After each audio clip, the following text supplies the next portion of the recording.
Hello, welcome to the Steam Release Podcast. I'm your host, Dewey Bear, and joining me today, is it a bird? Is it a plane? Is it a flower pot? No, it is Roadie Pie.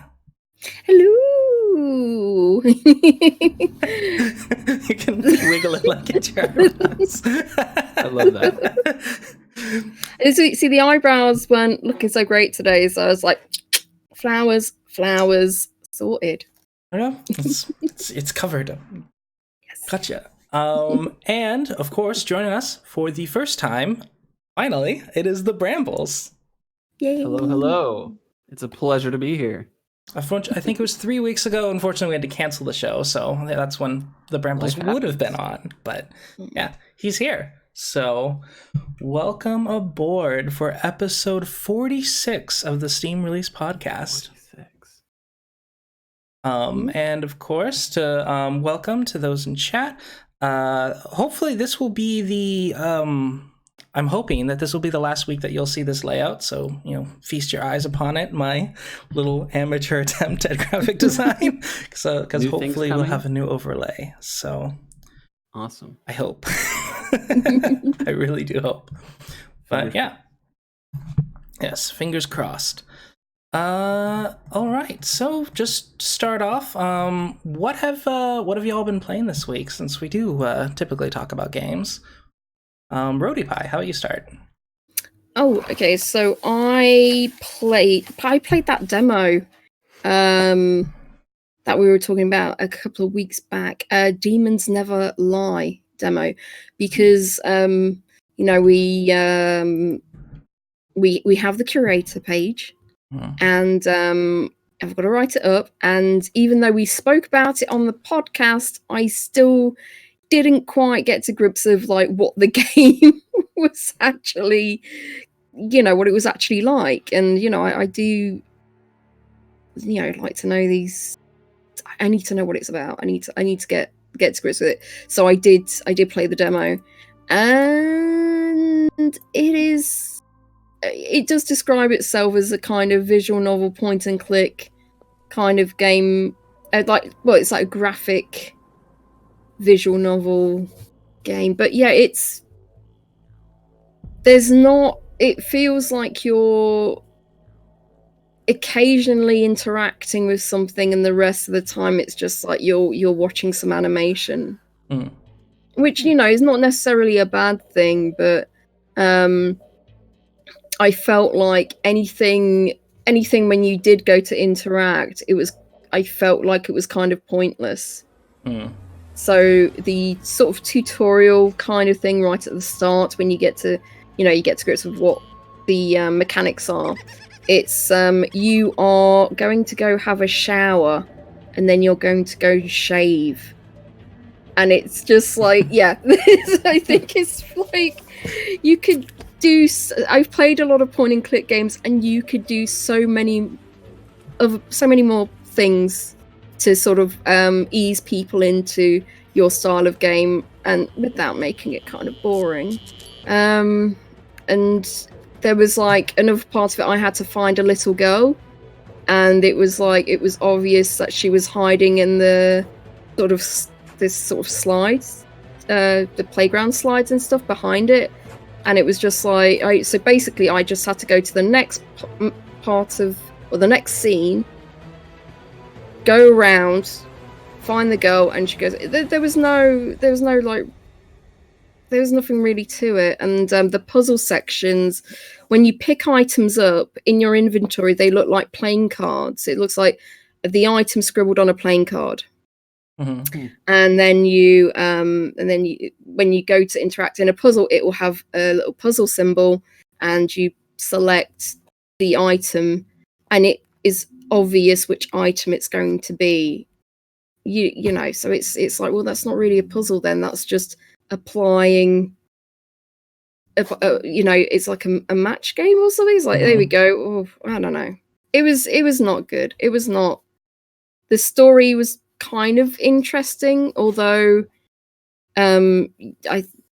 you've died, and you make a deal with a demon to go back to your younger self, and of course every decision that you make, because you want to make better decisions, it will tell you which is the better decision. You'll have like these little sort of painful flashes of thought, seeing what could happen if you make this bad decision, and your character selects the better decision. However, you get grounded by your mum in the game, and you're supposed to be 28 years old. So like, he wants to go to a party. I mean, haven't we all experienced? Yeah, it's like, oh, Mum, I want to go to a party. It's like, you're 28. Surely you would have, I don't know, maybe moved out. I don't know. I mean, I'm starting to see that there's maybe a lot of issues with your life decisions at this point. Yeah. Oh, dearie dear. It was weird. And so yeah, it's not one I can kind of recommend it if you, because I think the story is still quite interesting and there's still something, but don't expect it to be a point and click classic or even a visual novel classic. But the animations in it are really quite good, and yeah, it's like quite an interesting story. So yeah, if you just want a story game, yeah. It's not really made by someone who's trained as a game designer. The developer of this, she's just an engineer, a software engineer. She didn't work in games, and this was just kind of her first thing. So there's a lot of things where it's like, okay, maybe there needs to be some study of game theory and like a bit more exploration of the genre. But yeah, it is pretty neat as a first attempt. That does put an interesting spin on it. Yeah, I could definitely see like where some of the shortfalls may be coming from, just a lack of experience. Yeah. So, yeah, that is cool. That is really interesting. Oh yeah. So anything else that you've played this last week? Just a lot of Final Fantasy 11 and 14. Been trying the new endgame crafting system, which was very interesting. So everybody goes into Ishgard, and they've made this area where they're saying, oh, you know, we're building up here and we need materials, and you gather materials and then craft them to make materials that then they can use to make something else. So you just basically the server's full or in that area, just everybody crafting all day. And then when the bar gets filled up, and it will get filled up like once a day, then it goes into a kind of event, like maybe like a few hours later. So you got to make sure that you're on at that time, and then you do this sort of like a fate. It's a bit like that, and you've just got to pick up. The one I did, you picked up some wood, got to run to somewhere else, processed it, go to somewhere else, refine it some more, and then you've got to feed it to be burnt or something. And it was just like, oh, okay, I just did all that to make firewood. Right, okay. That was but I got 500 tokens. That they've somehow made crafting viable, like something you can do with crafting all the way through the game.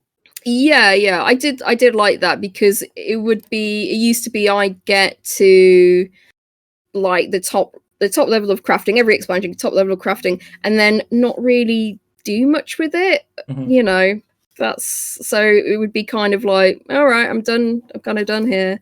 So this is kind of nice. And they are going to, each patch, they're going to bring out more to do in Ishgard, in terms of like endgame, because a lot of people were complaining that it was too easy. And says, well, this is only the start. This is only the first phase. There's going to be more phases. So I'm interested to see where it goes. Yeah, as someone who really enjoys games like games that involve crafting, that's one reason why I chose Final Fantasy 14 over a lot of other MMOs, is that it feels a bit more like a world where it's not just a murder simulator. You're just going around killing mobs. There's actually some additional depth to the world. So I'm really glad that they're doing more to support that. That was nice. Alrighty. And let me see. So, Brambles, what have you been playing this last week? Well, I've been playing a lot of The Outer Worlds. Came out, I don't remember exactly when it came out, but fairly recently. It was by the creators of, I think it was Fallout New Vegas. I think it's Obsidian. Yep. Very interesting so far.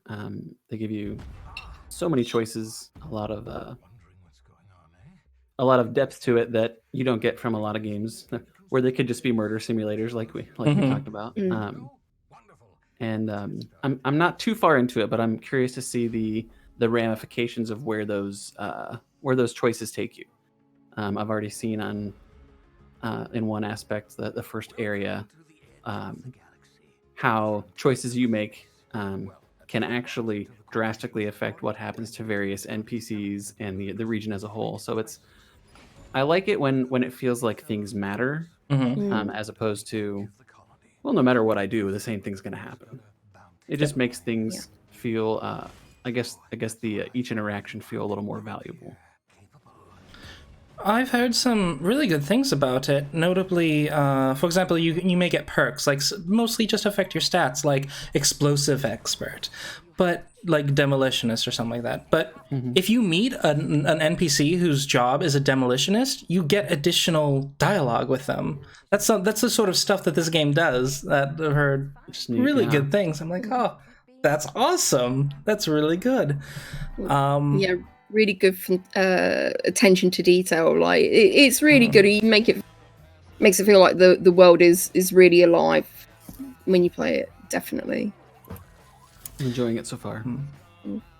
There's only really like a couple things that bother me a little. Is that everyone has short hair. Everyone.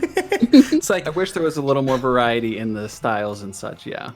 Having worked at a game studio, though, I understand why, because long hair just causes clipping issues and it just becomes a hassle. So I understand why they're like, well, everyone's kind of working for corporation space and they all have to wear helmets sometimes. So yeah, they just have short hair. It's just like, but it makes kind of a lot of people look very samey.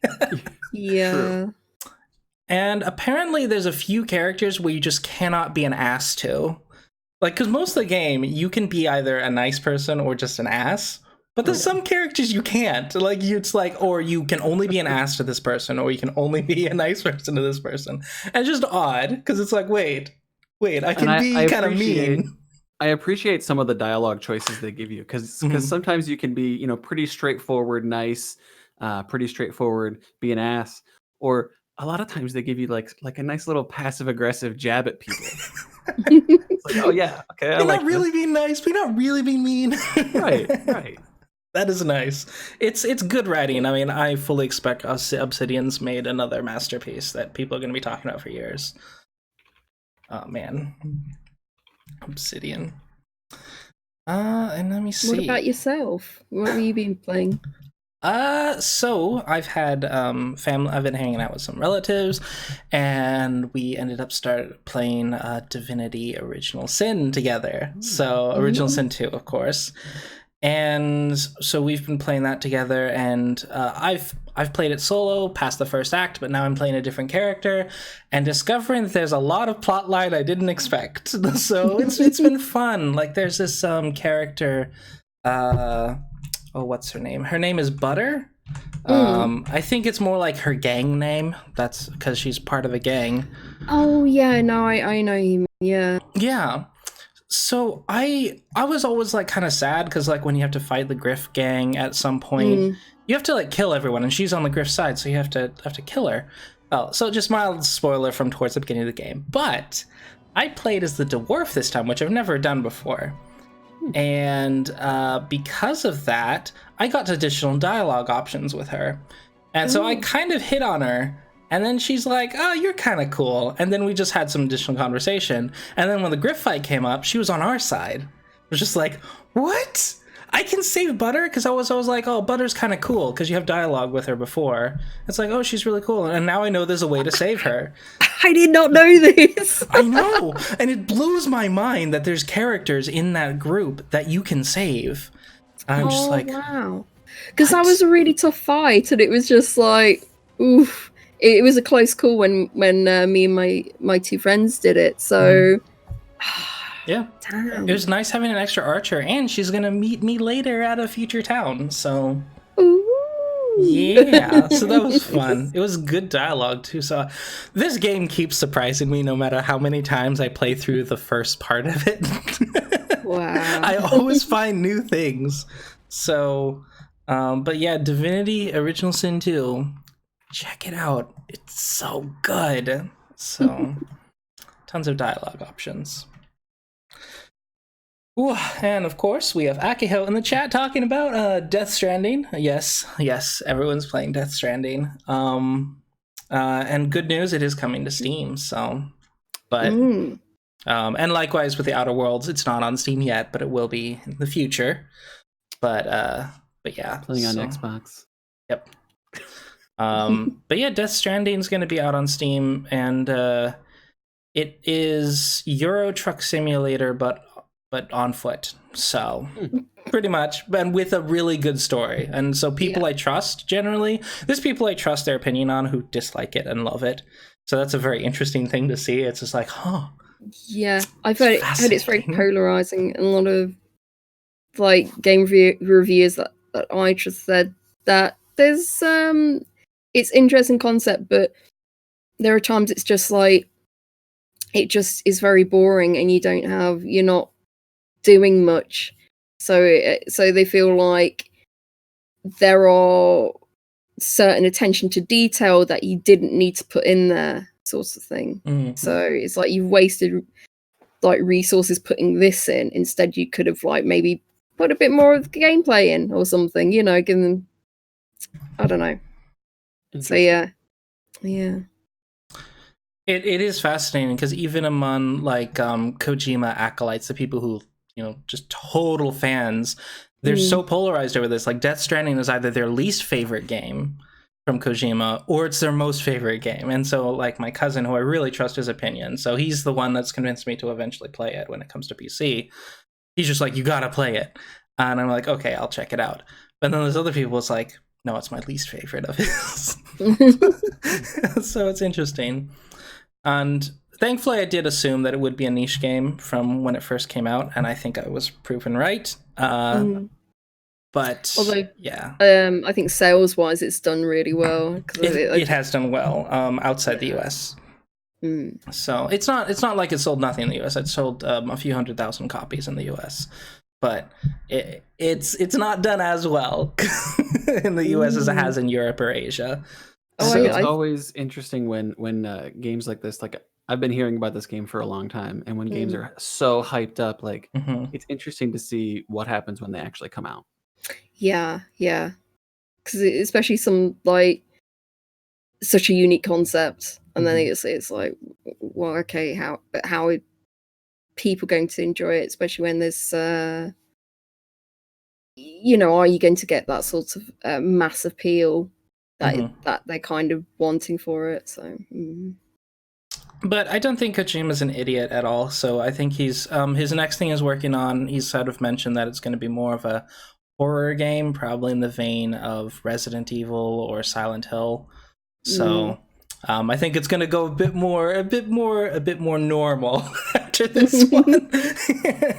So, but that's going to be interesting. I think it's going to eventually be a classic. But I think a lot of people, when a game casts a wide net with so much marketing, you get a lot of people caught up into that net who may not have been the normal customer. Yeah. So, and then over time, as people discover it, they're like, oh yeah, I think we're going to see the ratings. Because it did get kind of a middling rating because a lot of people are like, what is this? Or I didn't want to play Euro Truck Simulator. Not quite what people expected. Yeah. Anyhow. But that doesn't make it bad. No, it doesn't. It's just weird. And with that's what we've been playing this week. Before we get into the proper list, we do have some honorable mentions to just kind of bring up briefly. Starting with The Legend of Bumbo. Yeah. Yep. So, The Legend of Bumbo, this was actually a prequel to Binding of Isaac. Sorry, I'm just bringing this up. It does take a little while to find, but yeah. Yeah, sorry, because it was on my front, recommended for me, and I was like, oh, let me find that again, and then it's just not. But yes, it's a puzzle-based deck-building rogue-like prequel to The Binding of Isaac, made of cardboard. Made of cardboard. It's going with that sort of 3D panorama look, which is fascinating, I have to say. But Binding of Isaac is just a franchise I've never been able to get into. I don't know. It's a combination of the aesthetic and the constant use of square boxes that just feel very constricting to me. So I've just never been into it. I know it's a classic that so many people love. I'm just like, I held out for a really long time with Binding of Isaac, and I finally got involved with it after the insistence of a lot of people. And it's weirdly addicting. It's very strange. But this looks like you can tell obviously it's related. But the style of gameplay looks so drastically different. So I'm curious to see how it does and what they do with it. Yeah.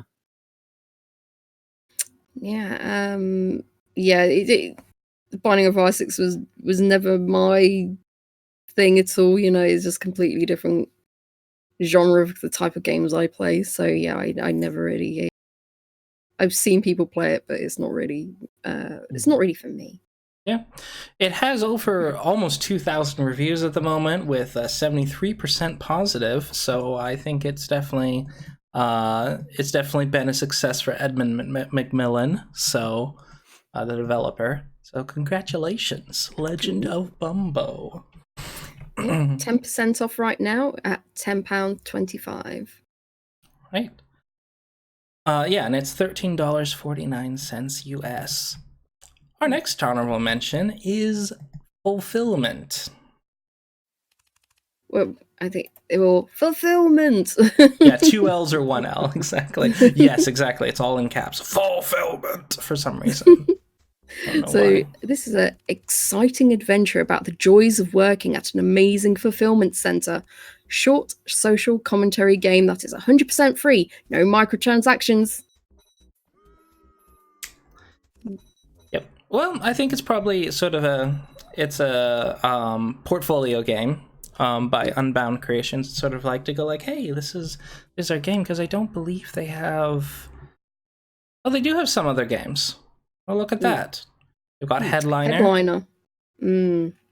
A Headliner is the only one I'm really familiar with. Yeah. But yeah, so that is interesting. Having known people who work at Amazon fulfillment centers, I am I sense a personal experience behind this existential dread. Spreading that with the world. Yes. Yep. I think they say, this is like it's one of those games that you play in between games, sort of thing. You just play for like 10 minutes or 20 minutes or something at a time, and see how far you can get before you fail, pretty much. So yeah, a single playthrough only takes like 20 minutes, provided you can make it all the way to the end. Yep. It's interesting comment. And I respect them just releasing it for free, considering it's just a very short game. It would be weird to charge. Well, I mean, $1 or $2 maybe for a 20-minute game, as long as they're upfront about that. Yeah. Because I don't know, I wouldn't want to pay $10 a 20-minute title. But yeah, it's free, so there's really no reason to not check it out. I'll have to do that. It's interesting way to go about things, but if it's fun and has a lot of replayability, even better. Yeah.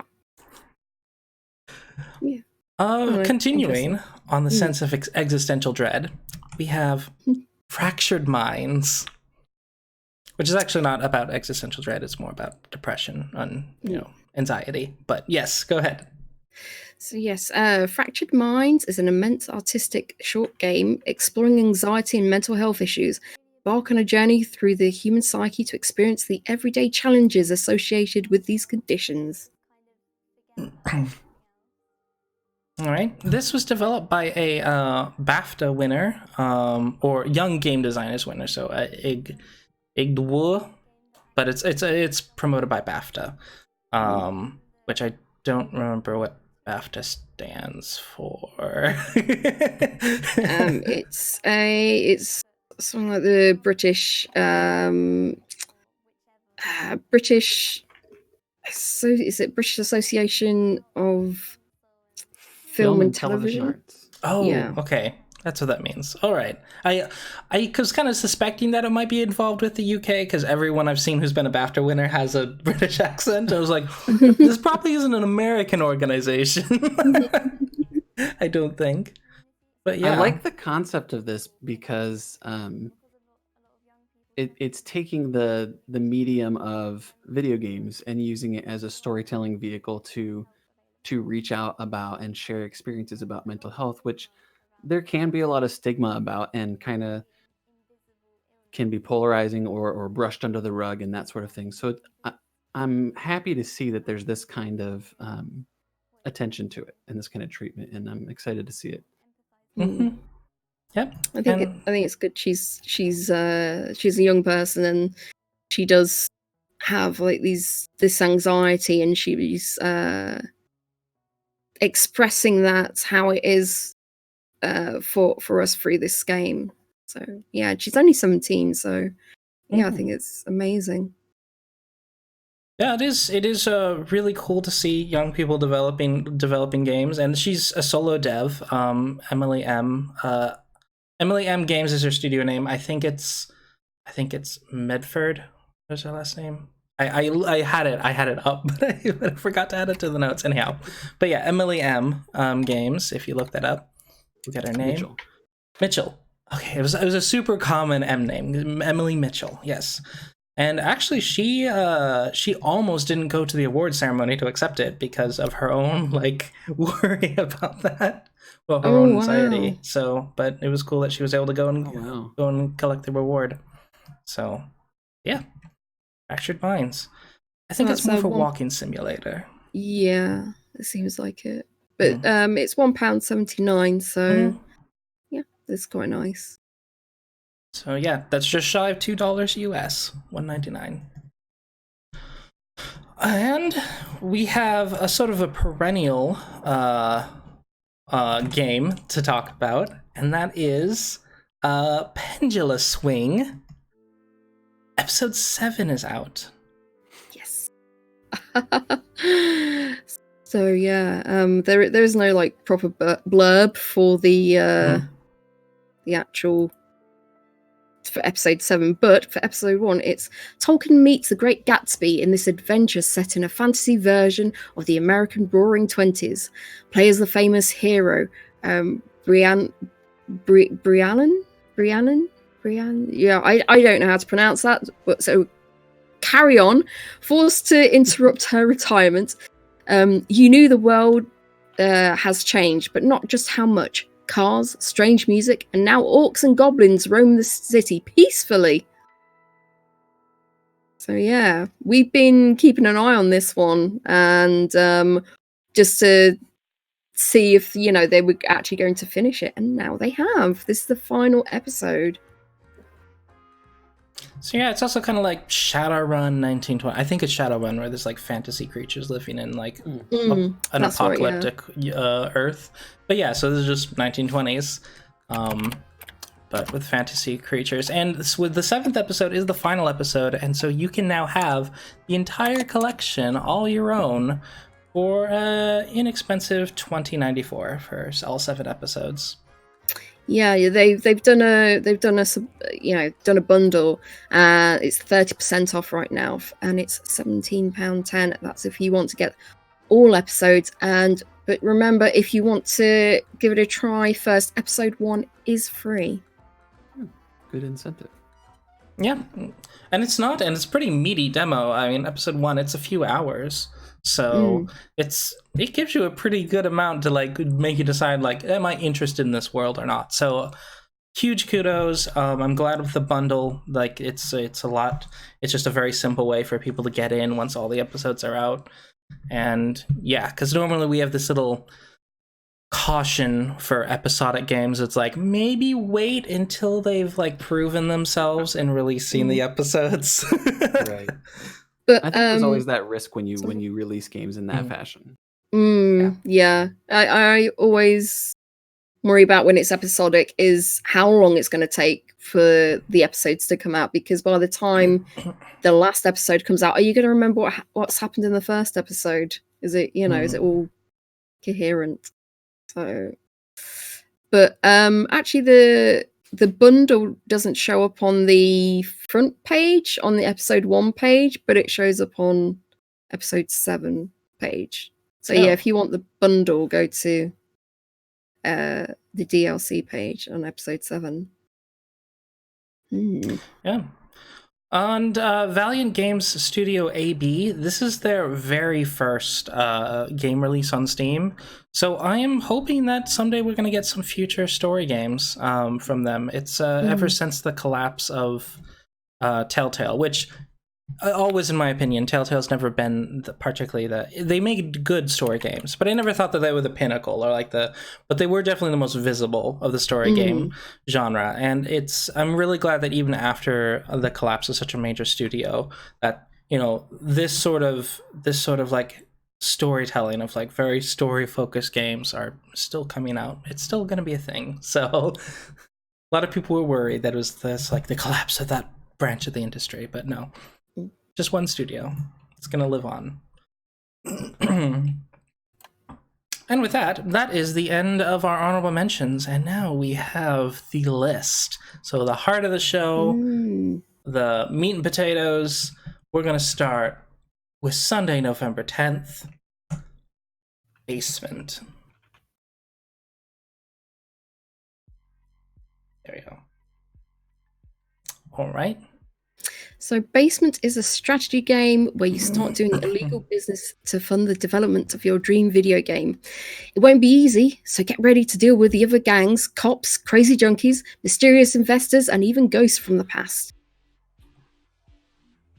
I love the premise. It's like, man, I really want to make this video game, so I'm gonna like make illegal substances to fund it.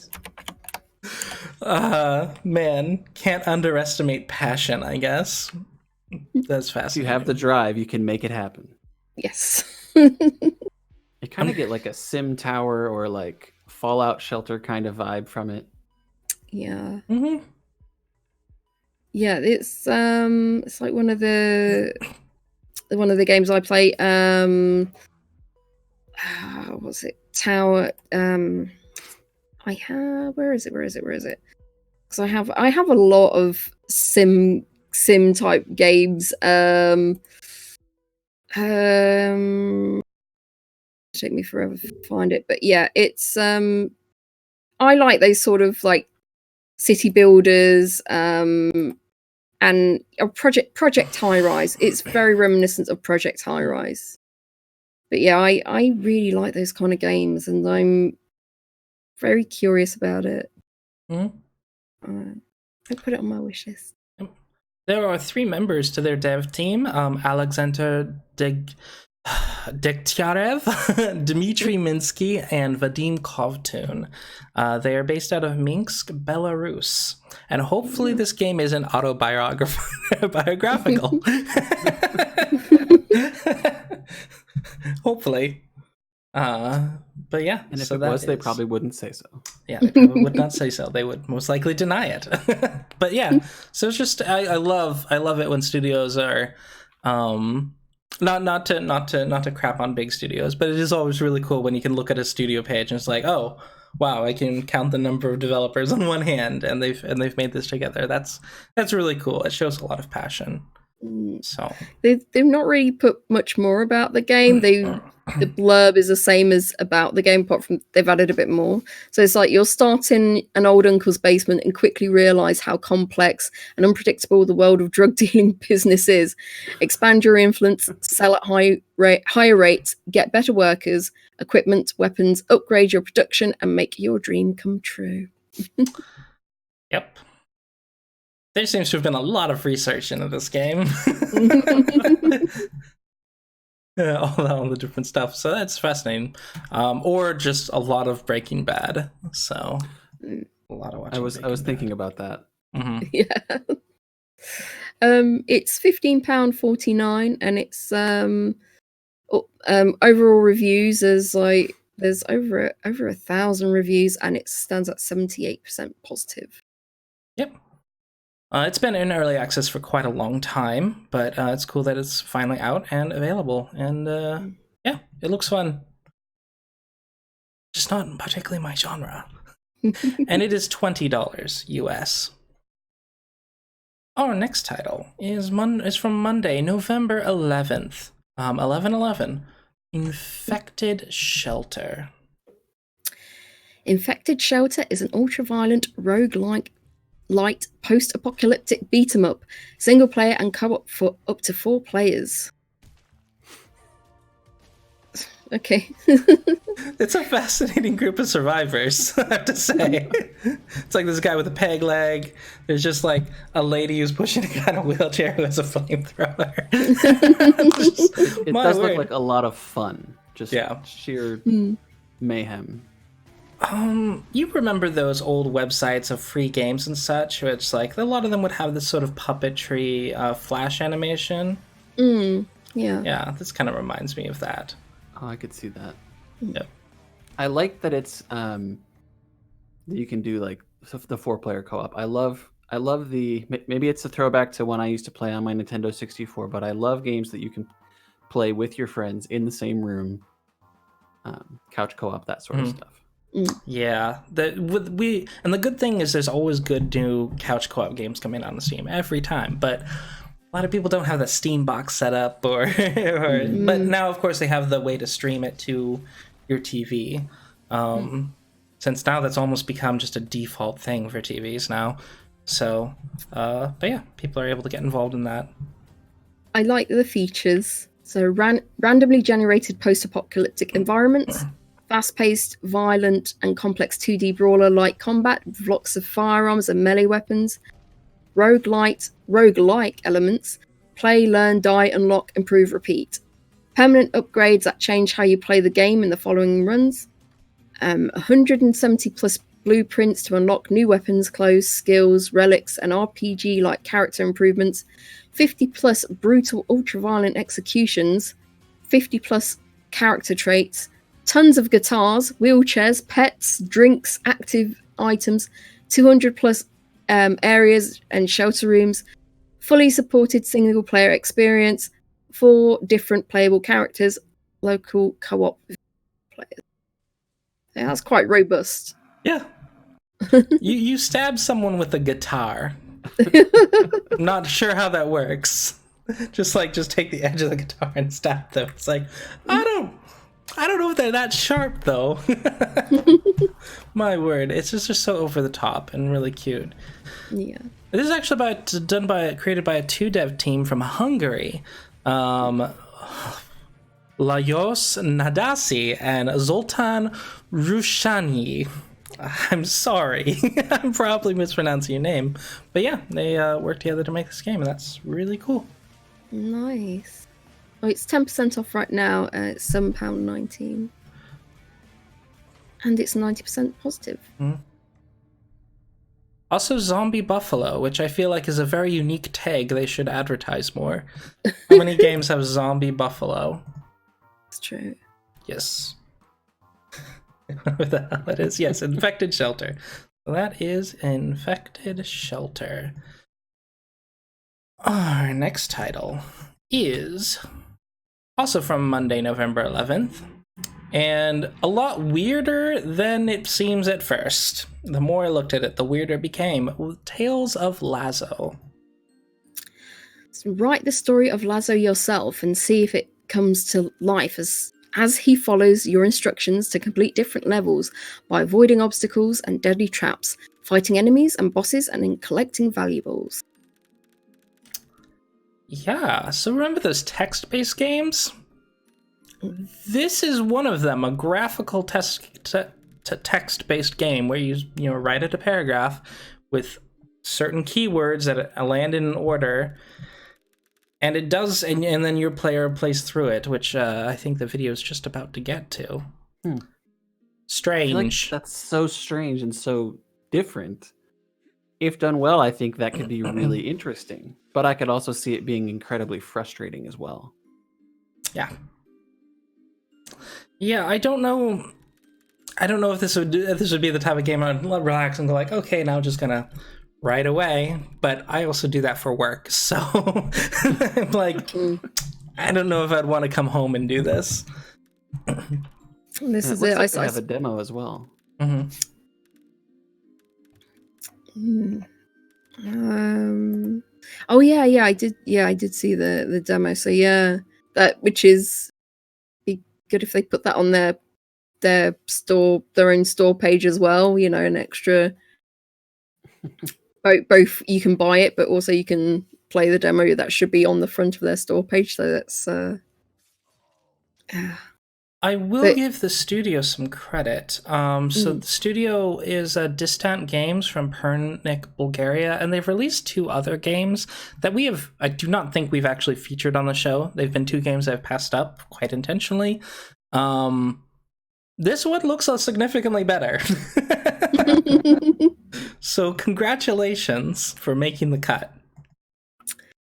That's really good because it's I think it's when you have like an interesting concept and you've put I can see the other 2 games that they put up and it's like it is that those other 2 games should have been on, I don't know, Newgrounds or itch.io or something like that.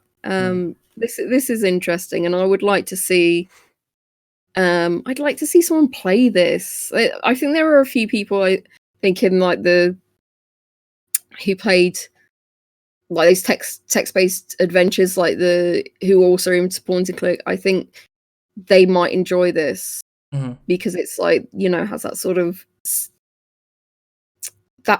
gameplay where you have to think about things first and sort of plan about what you're going to do.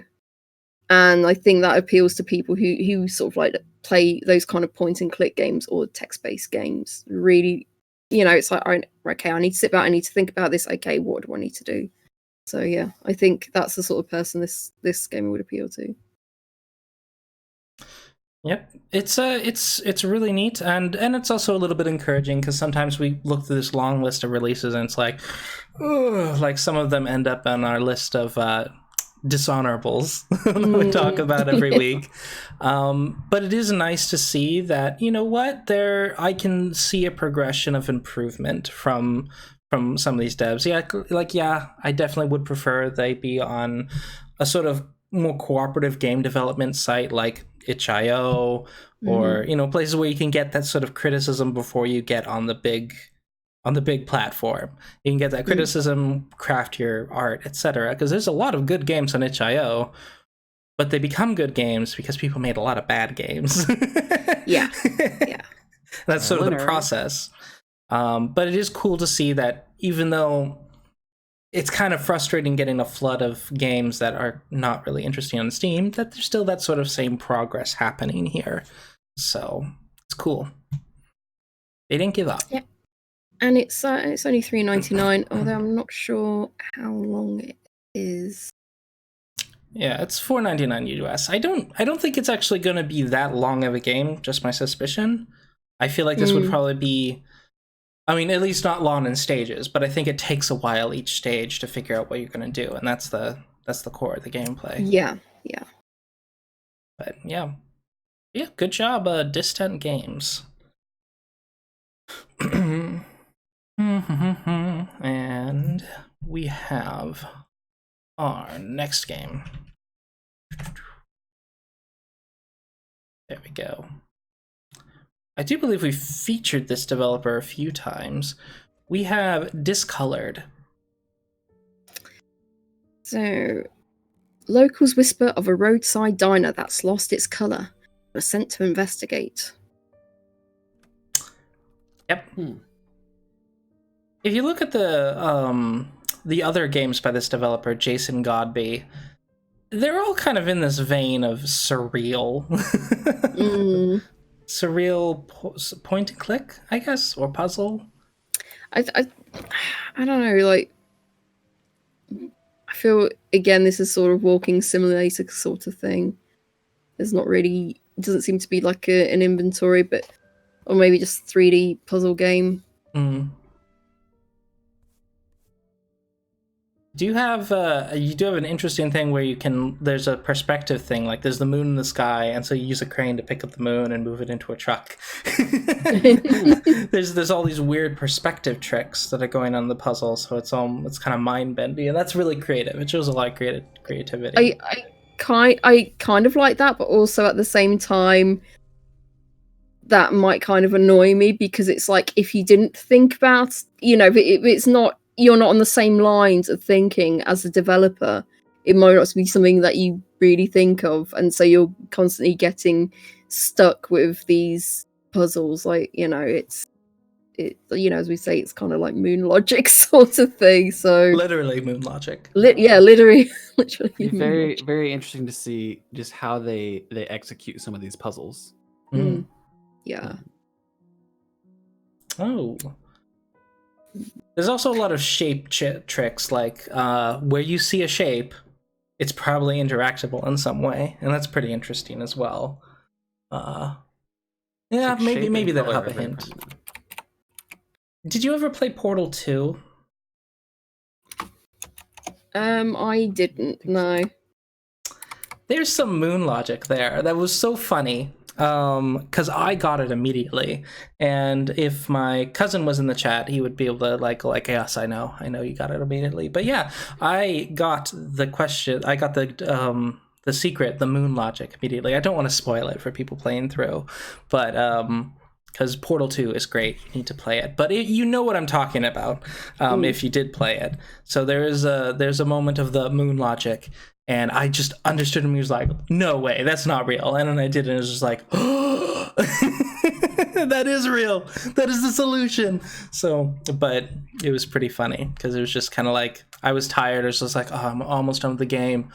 Wait, is this going to be how it works? And maybe I feel like this is just going to be a sea of that. It's like, oh, I gotta think like I'm on drugs. Is basically what we have to do. That's very neat. Very, very neat. Discolored. It is $5.99 US with 25% off right now. And it is, I don't think, sorry. Discolored, isn't it? Discolored. Yep. Sorry. Yeah, it's £4.11. Yeah. So not going to break the bank. No. Justin wants to know if Basement is worth the price. Basement? So that what we spoke about earlier is for me it's like £15.49. Oh yeah, I think it was $20 Yeah, it was just shy of $20 US. It is kind of expensive, but it's also been very much liked by people, so I don't know. I think like for a sim game, you do get a lot out of them. So it's one of those perpetual games that you just keep playing and playing and playing. There's no sort of ending thing. So yeah, I think for that price, yeah, it can be worth it. Yeah. All right, for Tuesday, November 12th, we have our next title, which is Draw Chili. It's all in capitals, though. Draw Chili. Draw Chili is a hell of an arcade game about Vladimir, his squad, Purgatory, and the Horsemen of the Apocalypse. It's very odd. I do have a little bit of story time about the developer, though. Ooh. The developer Azamataka, he is a solo dev from Russia, and so he decided to get in the game industry after working for Roscosmos. So he helped create he helped build the Vostochny space center in the Russian Far East. So yeah, he helped to build that. So it's like, oh yeah, literal rocket scientist. Like, and then you're building games that are very weird. It looks so bizarre. It is. It seems like there's a lot going on. Very, very active. The pixel art is delightful. It's really nice. It's a different aesthetic. I like it a lot. It's just so funny and weird. There's just so many weird, crazy characters. Let's see. So, Draw Chili is a hell of an arcade game where you take on the role of Vladimir and raise a city from the depths of purgatory at the request of your employers, the Horsemen of the Apocalypse. Vladimir and his squad of brave, pure-hearted, yet occasionally hapless mechanics fight monkeys as they make their way upwards, stage by stage, to deliver the bosses who have ended up in purgatory by mistake into the hands of the Reapers so they can be sent to hell where they belong. Okay. There is also, this appears to be a sequel to his previous game known as Peace Death, which has also the Four Horsemen again, and and it's like I think it's set up basically like a game show, where it's a game show where death is deciding what your fate is. So that's another pretty fascinating thing. It's just like, oh, you get to go to heaven. No, you don't. it's like a game show. Just to see the title says like do stuff. But yeah, you do stuff in this game. Mm-hmm. It's just a really fascinating developer that he's and let me see, his last game, he's been releasing a game every year since 2016. So wow. Sometimes that's really, not really a good thing. Yeah, sometimes. Because if we think about how long game development is, it's like if you're just grinding them out year after year, they're not necessarily the best quality. Yeah. I think it's in this case the games are very sort of limited in scope though. I don't see like, oh, it's not an expansive world of RPG. No, yeah. It seems like it's mostly on one page and it's like a mini game sort of thing. Yeah. But yeah, bizarre. Draw Chili.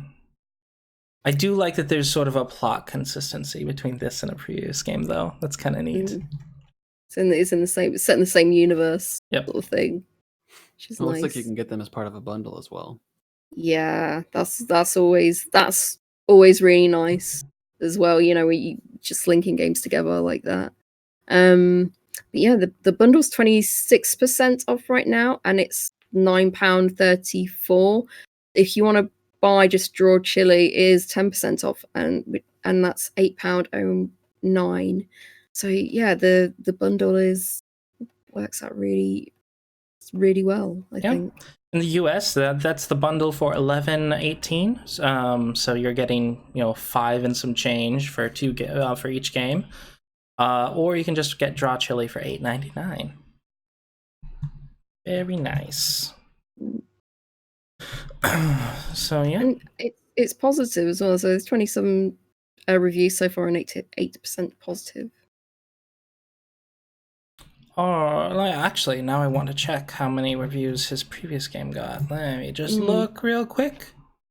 He got over 1,000 reviews on that one, but that one's also been out for a few years. So, but recently he's only gotten 15 reviews. So, hopefully this one's gonna pick up his previous his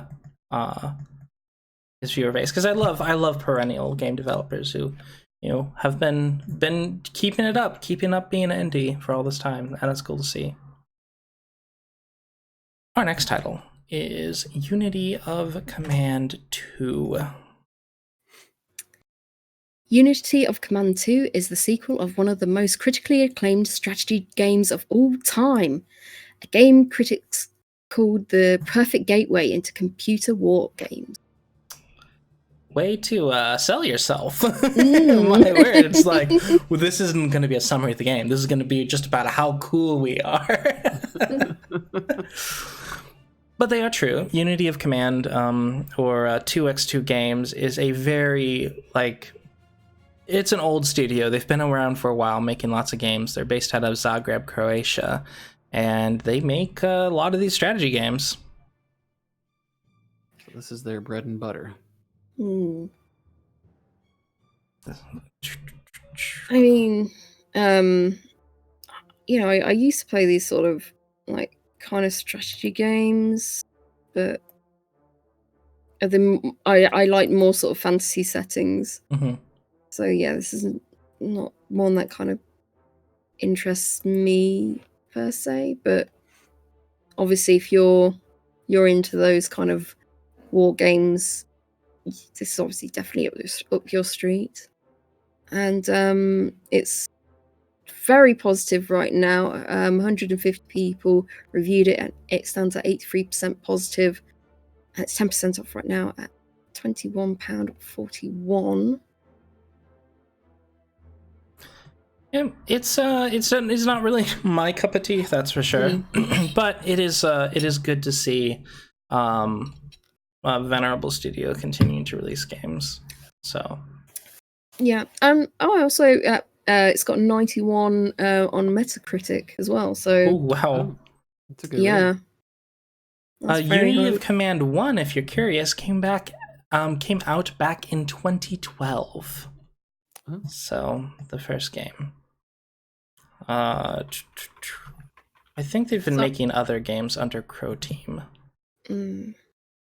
Yes, they have. There's both single and multiplayer as well, so that's good, because I always wonder if there's like a campaign mode in these games, like a single player campaign. And there is dynamic campaign, rewrite the history of the Second World War, with a branching campaign where no two playthroughs are alike. There are headquarters, theatre assets, bonus objectives, fog of war, and deep operations, an accessible scenario editor. That's interesting. So it sounds like if you're into this genre, there's a lot for you to play around with. Mm-hmm. Oh yeah.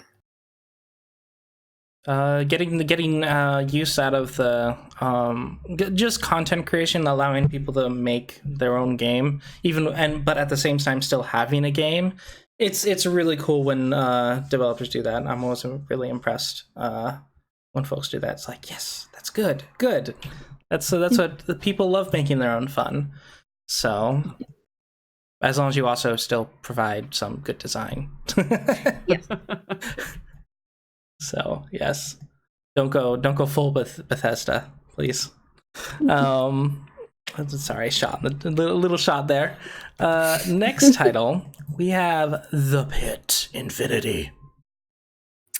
Enter a legendary alien facility dug deep into the Floudspur Mountains. A massive pit built by the ancient Sulka. Enter the pit again for the first time. Enter the pit again for the first time? Okay. In this unique rogue-like FPS hybrid. Yeah, a little odd. The summary is a little odd. I was actually looking, I was like, is this a non-English about? No, they're Vancouver, British Columbia. So I'm like, okay. Little odd, but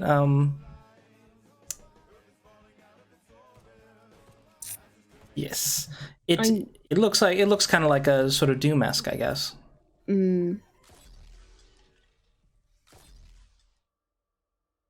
Yeah. I'm not someone who's into shooters, so this is not my genre. I do, as someone who's, again, also not into the genre, but I do like how they take, if you've ever seen the old Doom games, they seem to have successfully made it 3D, but still have that look, like that, still have that perspective retro, feel. yeah. Yes, it feels like a retro game, even though it's, modern 3D graphics. But it's not particularly a looker, but I think it does what it should be, to service as this game type. Everything's very visible. You can tell the creatures apart from the background. So, yeah. Like some slime? Okay. It looks like they've had another game, The Pit Osmium. So I think that might explain the Enter the Pit again for the first time. Yeah. It makes sense now. Maybe. maybe. So, alrighty. But yeah, that's by Kerberos. Kerberos Projections. Very good. Yeah. Productions. It's 86 people have reviewed it, and it stands at 77% positive. And it's £15.49. So yeah, it says you have there's 3 unique characters, so you can choose between 3. Explore procedurally generated hallways, rooms, and biomes. Battle monsters and robots to gain experience and loot. Open locked doors and rifle through alien treasure troves, seeking supplies, ammunition, and gear. Gain levels to improve your attributes and skills. Collect components and craft new items to improve your chances of survival. Delve as deep into the pit as you can before you're horribly killed. Each new floor becomes more challenging and progressively more difficult to beat. I do like roguelikes, though, so I am actually kind of tempted by this game. There also seems to be a sort of language learning system, like as you go, you learn certain words of the ancient language, and you gradually start to figure out what it means, yeah. Oh, that's cool. Yeah, it looks nice. Yeah. And I like how there's some outdoor areas. That's also really nice. There seems to be some environment variance. It's not just running down corridors forever. Same old, yeah. So it's, the more I look at it, the more I'm finding it attractive. And I'm not even drinking, so. Alrighty. Although I did leave my coffee in the kitchen. Oh no. Coffee. Okay. That would explain why my mouth is dry. Alrighty. With that is and it's $19.99 US for The Pit Infinity. Our next title is Mr. Pumpkin, Kowloon Walled City. Mr. Pumpkin 2, Kowloon Walled City is a sequel to Mr. Pumpkin franchise. Our protagonist, an insignificant guy with a pumpkin head, will explore the Kowloon Walled City of Hong Kong and witness the stories happening within these walls. I assume if we play Mr. Pumpkin 1, we'll understand why he has a pumpkin head? Or I guess he just is. He's just born with a pumpkin head. Yeah. So I love the design of the city and this sort of lovely cartoon. I really like the style. Yeah. So is it a puzzle game? It seems like a point and click game. So yeah, this is right up my alley. Oh, I love how it kind of captures. It just captures well. It's really cute. It's got some really nice aesthetic. It kind of, I think it gets across the sort of the compact city feeling of Hong Kong. That's neat. It's got this just, even though it is abstract art style, I feel like you'd be really easy to feel immersed within Hong Kong. This is nice. Yeah. Great art style. This is by Cotton Games, which I've been trying to find out information. I found their website, but they don't really say where they're located. I think it's Hong Kong. Just based Based on a couple things. One, they're using simplified Chinese, so I don't think it's based out of Taiwan or Singapore. Two, that their English is impeccable. Like the English is absolutely impeccable, and that's kind of a staple of Hong Kong. So that's just my guess. I think they're based out of Hong Kong. Like, I didn't see any grammar errors, etc., which is fairly common to find in Chinese game English websites. So I'm like, okay, probably, but they didn't really say. It's 5 developers, like students. They started when they were students, and they've been just making games ever since. So that's pretty cool. Nice. So the plot is set in the historical sites of Hong Kong and is a tribute to the golden age of Hong Kong films. So yeah, that's pretty neat. It's a bundle as well, so you can get Mr. Pumpkin Adventures, the first one, and another game that they did, Little Triangle. So it's 50% off, so it's £8.57. But if you just want to get Mr. Pumpkin 2, it's £7.19. It's okay, Justin. It's okay. But yeah, I'm going to go ahead to our next game, and then also grab my coffee, for that's just sitting right over there on the counter. But so I just wanted to say that Mr. Pumpkin is mostly positive with 16 reviews, and it's 75% of them are positive. And it's only $9.99 US. So yeah. Our next title, Brody brought up to me. It is Soko Loco Deluxe from Sock Pop Collective, a studio we are fairly familiar with, actually. Yes. We'll be right back. Okay. Soko Loco Deluxe is a cute train tycoon. Transport resources, develop towns, and build giant monument. Choo choo. Choo choo. I love that they threw that in there. Oh my god, it's so cute. It's so cute. The graphics remind me of a lot of mobile games that I've played. I can see that. I'm trying to think of the names. The one where you have to build Tiny Tower, I think. It reminds me of that sort of style.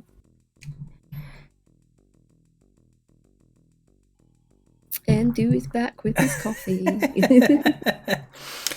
Hey!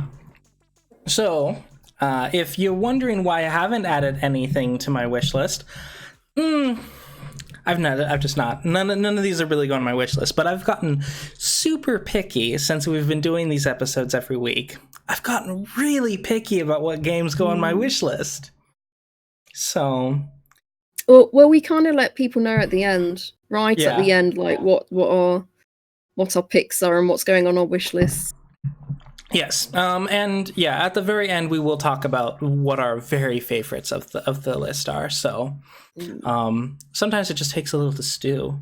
Oh, getting jaded. Yes, we are getting quite jaded. So many games. But if we included the games even on this list, they're already like in the top 10% of the week. So, but yes, Soko Loco Deluxe. So Sock Pop Collective is located in Utrecht, Netherlands. They also made Bamboo EP and Similand, 2 other games we talked about. Let me see. I'll bring up Similand. So, I think we spoke about Broom last week, didn't we? They also made Broom. Yeah. They did. Yes.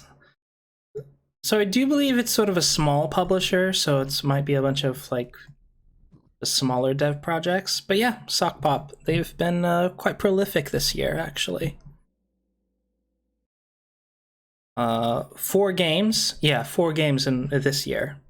Oh, wow. Since October. 4 games since October this year. Crazy. So, we were talking just... No, is it? No, I'm Ron. No, 2 games this year. 2 games this year, yeah. I can't, dyslexia, I can't read. So the 2016, we have Bamboo EP as the first game. And then in 2018, Similand. And then this year we've had Broom, which is a very small game. So I think it might have been a side project that they just brought to completion. And then Soko Loco Deluxe, which seems a bit more, just from what I've seen of it. Oh, go away. Just want to go back to where I was. There we go. All right. But yeah, I like these kind of games, like Transport Tycoon sort of thing. So it's the train is actually delivering the resources.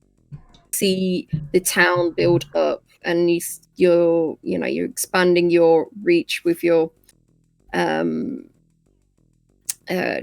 transport company. So it reminds me of that, and it's something that I really like. But I'd get stuck playing it for ages and ages. So lately, I mean, like the last couple of years, I've been steering clear of these games because I know I just sink all my time into it. Yeah, it seems like these are things, they're so simple, but so like if they get the mechanics just right, you can just dump hours and hours into them. Yeah, completely. Also, the pixel art on this is excellent. The more I'm looking at this, it is excellent pixel art. Yeah. But a Sock Pop is just sort of known for that. They've always given us really good looking, not 8-bit, like this is true 8-bit, like going down real small. I do like that they're able to do that with their sprites and still make it feel very alive. Just very, very high quality work there. Yeah. 10% off right now at $8.99. There's only 8 reviews up, so it's not generated a score yet. It is also $8.99 US. Ooh. So you're getting jabbed in the UK. Oh, so mean. All right. And with that is Wednesday, November 13th done, and we are going onwards to Thursday, November 14th. And it is Blacksad, Under the Skin. Blacksad Under the Skin, a dark corruption scandal in the heart of the New York City's underworld for charismatic detective John Blacksad. So, I thought this was based on a French comic, but it is not. It is based on a comic written by Spanish authors who then got it published in the French comic industry first, because what manga is to Japan is what comics are to France. So France is like if the US never had the comic book industry collapse. So they got a lot of big comic book industry, and Blacksad is one of the big ones. It's made by an author in Spain, as I was saying, but they are up to 7 volumes, so 7 editions. When they release comics, they're like these big, thick books. So, yeah, this one's a very dark, gritty, detective noir type story. I have a lot of gaming experience with Pendulo Studios. I've played a lot of their games. I think all of them apart from this new one, Blacksad, is in my library. So they make pretty good, like very good, like 3D point and click games. Some very like good franchises like the Runaway series and the Yesterday series. They're like really good, and sort of I think nearly all of them are like positive reviews. So, but saying that, they tend to price their point and click games a lot more expensively than like their competition does, which is always a bit of a it's not great. Yeah, and likewise, this game is $40 US. So it looks like $34.99. It Sorry, like what was that capture from? the story well. Yeah, where they capture it. It is mostly positive reviews, 84%. And I don't know if this is actually directly from the comics, because none of the comics are titled this way, I don't believe. So it might be a unique arc, which is also kind of cool for people who read the comics. Like, oh, here's some additional storyline, because it takes years for each volume to come out. Yeah. So that is interesting. The problem I have with the pricing, especially with the point and click games, is that you're only gonna usually play it through once. There's no replay value. Because it's like you're playing a singular story, and you know there are options you can pick or whatever, but it's more like options to solve like a puzzle. It's not really, oh, you pick this and it makes any sort of difference. It's more like you're going through conversation options. But and another thing I'm not really sold on this particular game. So it's got QTE event. I can't be doing that in my point and click games. It does have QuickTime events, but it is noted by reviewers that not nearly to the degree of Telltale games. Most of it's not QuickTime, but there are some QuickTime events. That is for sure. Yeah. So that can be frustrating. Yeah, because I've seen a lot of people says they're like me. It's like I don't need QuickTime events in my point and click games. I just want to play my point and click game. That's it. I don't need to put extra mechanics in that really change how the game feels. Apparently the lip sync is also bad, but I am sort of curious if what language the lip animation is made for. So we're talking about a Spanish developer making a game that is a comic that is normally published in French with an American setting. So what language is the lip sync in? I'm like, that's a true mystery. Yeah, because they have full audio in Russian, Spanish, German, French, and English. Wow. And I think it's probably the lip sync is either matching Spanish or French, most likely. So your mileage may vary depending on what the lip sync, how much lip sync bothers you. But as someone who watches a lot of dubbed or subbed stuff, I just kind of ignore the lip movements at this point.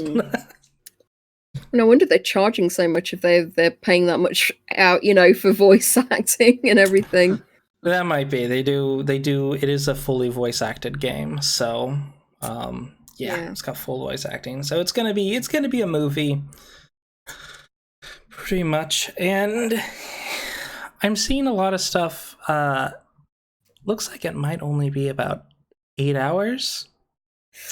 Oh god, that's even worse. For a $40 game. 8 or 9, yeah, between 7 to 11 hours is what I'm seeing as far as gameplay. So, yeah. Yeah, I think I put off from buying their last game. Yesterday, Origins. I put off from buying that because that was when that was first released. That was I think that was like £25 or £30, something like that. Now it's 80% off. You can get for £2.27. So I think I waited till it got on like a massive sale because it's like, no, I'm not paying out that crazy price. It's just ridiculous. I feel like without a lot of replay value, it would be a tough sell. Yeah, no, completely.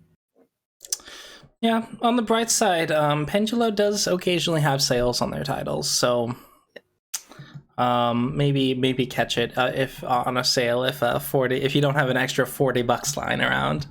So yeah, that is a Blacksad. Our next title is Some Distant Memory. 300 years after the world ended, hope of recovering the past is all but gone. You are tasked with finding the sunken city of Houston by Aurora, a powerful AI capable of rebuilding memories from left behind artifacts in hope of finding answers before it's too late. The first time I read that thing, it was like Houston by Aurora. I read as a single phrase, but it's actually like you are tasked by Aurora to go to the Saki's sister, and then I was like, oh, okay, that makes sense. Yeah. Where's No, I was Houston thinking by the same Aurora? So it's like Houston by Aurora. Okay. Aurora is the AI that's ordering you around. Okay, that makes sense. I really, really like the art style in this. Mm-hmm. Yeah, it's really good. It is developed by Galvanic Games, which is based out of Seattle, Washington, my old home. And they have 8 people who work in their studio. So, but yeah, it is a really nice art style. It's kind of the, comic, a little bit like big head. Yeah, a stylized sort of comic look. It's nice. I'm trying to think. It's like a less extreme version of Don't Starve, sort of. Don't Starve, but toned down. Toned down Don't Starve. Yeah. I'm really liking the way they fill in these memories. They're looking at something, and then the AI is drawing these like shadow characters to replay these memories, sorts of things, and to make sense of this world now. So yeah, it's nice. The studio also created Gurgamoth back in February 16, 2016, and they made Rapture Rejects last year, which we did talk about, I thought. Back in November 29th. So yeah, that is neat. Studio's coming back with new stuff.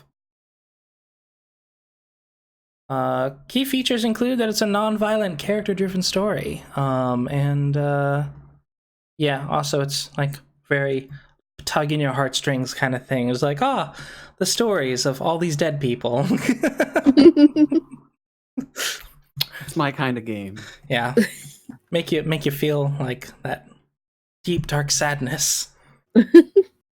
Yeah, it's nice to sort of like explore these kind of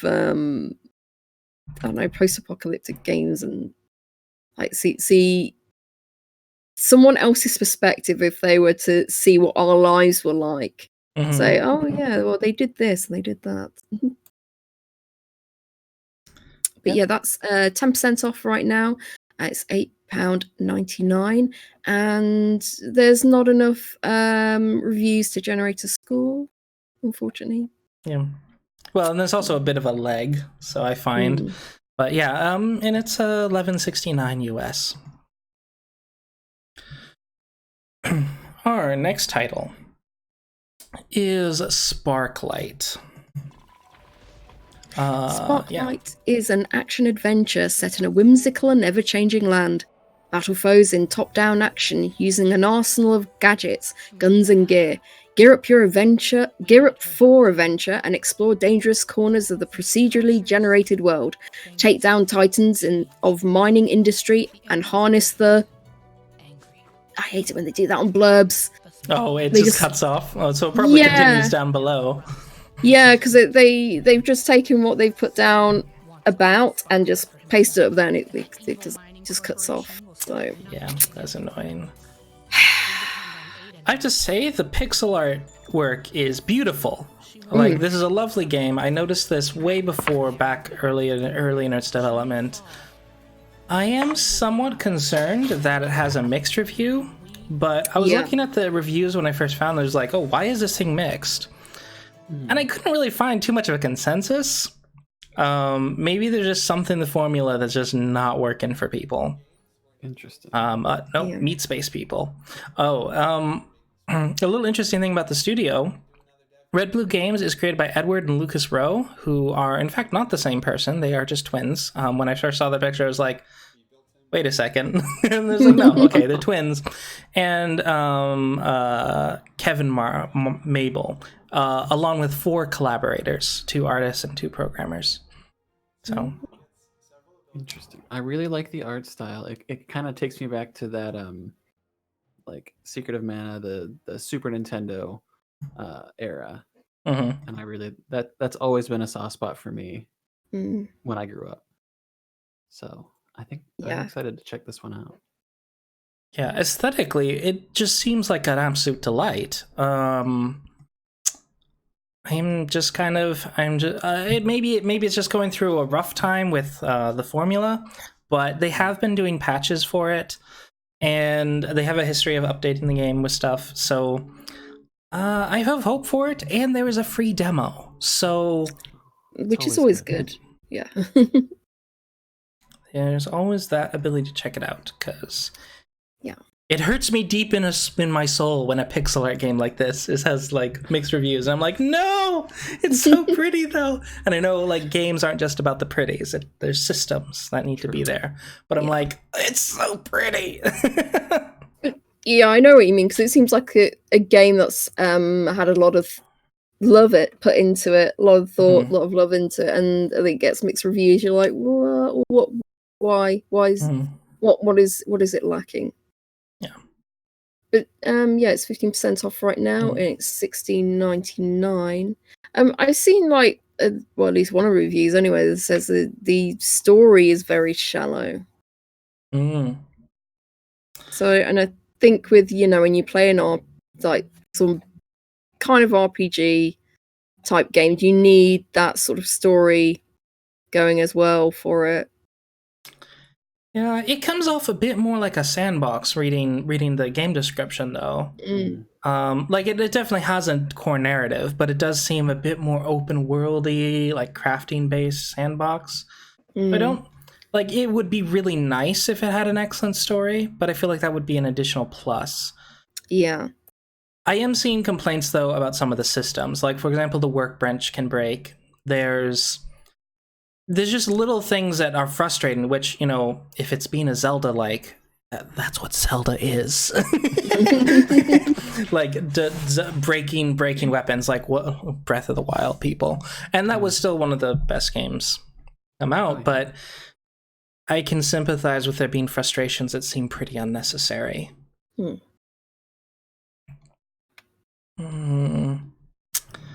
Yeah, it does. With it having mixed reviews, it does make me pause. But at the same time, even the negative reviews bring up a lot of positives. So I'm gonna say check out the demo first.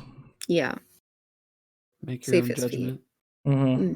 Sorry, and it's nice when even negative reviews, it seems like they're evaluating it fairly and not just this sucks. Yeah, absolutely. Oops. And actually, let me see. For 14th. Okay, so yeah, when it they had the announcement. Okay, so they released the demo and then they released the game itself. I guess we're gonna have to hope that future updates come if there are like actual issues. If it's system based, maybe it just has to find the fan base that's interested in those systems. So, yep. But so pretty. Such a looker of a game, my word. Sparklite. Next title is Friday, November 15th. It is Mad Machines. Beat and eat. Physics-based stickman brawler made of blocks. Endless running. 10 players. Everyone can enter and exit anytime. Online multiplayer, dedicated servers, free for all PvP. What the hell does beat and eat mean? Oh my god. Eat enemy blocks to repair. Okay. So you like break them apart and then you pick up their blocks and it repairs you. Okay. All right.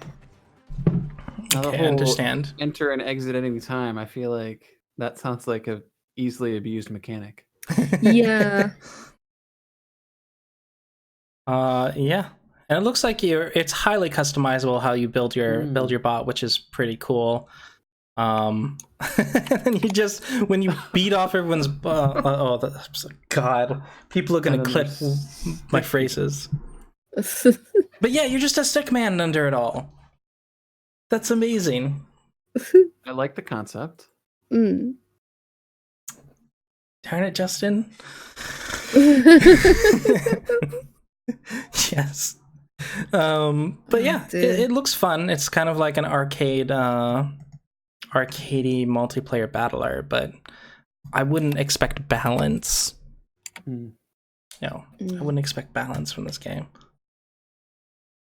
But yeah, there's just a stick man left. That's cute. There's 3 different classes with different speed, stats, and abilities. And there are dedicated servers in Europe, USA, and Asia. Okay. So, though it says no reviews up top, there's 165 reviews, and that's 12 more reviews than this morning when I first looked. So it is, it's definitely hopping right now. So if you want to have full lobbies, it's probably hopping right now. Yeah, and there's 80% positive. So yeah, interesting. Now, is this? Looks like this is only multiplayer. Yeah, it looks like it's online multiplayer. Yes. Yep. And the developer is located in Esbjerg, Denmark. I saw that on their Twitter that they noticed that they were at the top of the trending games list. And it was just like, Mom, we're trending. And I was just like, be right back, calling Mom, we're trending. So they're pretty excited. It's doing really well as far as sales wise. It is $10 a smackaroon in US. Yeah, it's $9.99 here. So yeah, we're paying the same. Ugh. Yeah. Oh, well, they didn't. You're getting gouged again in the UK. I know. It's just not fair. I know. I should put in a complaint. I should write to my MP. Right to my MP. Lower the value of the of the British pound. I insist. Inflation now. Okay. Mad Machines. Yep. Our next title is Armortale. So, baby demon foxes are on a rampage. Head on an epic journey together with a wise witch to stop their mischief and save the kingdom. A fun action platform with a unique armor swapping mechanic. Can we just appreciate how extra thick all the enemies are? I like the design. This game looks like something I would really enjoy, as long as if the controls are tight and done well. I feel like I could really get behind this. Yeah, I'm looking at this and it's it looks like it's Mario type quality. It's and the spin animation is really well done. Just the sprite work. It flows real nice. It is a little bit odd because some of the levels, there's this level that looks really cubic, and then there's other levels that look significantly less so. So it is a little odd that way, as there seems to be a bit of aesthetic change. No, maybe I'm wrong. The background work it's just that sometimes there is a really nice complex background, and other times there's not. Yeah, just looking at it, one of the things, it's just like all purple background, and it's just shadows from the ceiling, and that's it. And then other times, like more complex background, and it's so yeah, it looks weird. Yeah, it looks weird. It looks weird when they do stuff like that. But it's still very, and I'd say it looks a lot better in motion than it does pause. Like, I thought the character doesn't fit, but then in motion the character fits. So, because they do make sure that the character stands out from the background, which is important. That's an important thing to do. Yes. But the timbre of the colors just seem a little odd. Timbre is an audio term, and that doesn't make any sense. But I understood. Yeah. And everything looks just so adorable. Yeah. It's so cute. It's really cute. You have to kill fat birds. Like, I mean, free chicken. And There are little baby demon foxes, which are always adorable. Yeah, you know they're evil when they're foxes. So just how it works. Well, it's 20% off right now, so it's £3.83. I'm just wondering how long it is, because it says over 10 unique locations. Yeah. It's $4.79 US. It's really not that. I know it's like under a coffee. So it's probably not long. It is a solo dev project by a person out of Czechia, in Europe. But yeah, it's cute.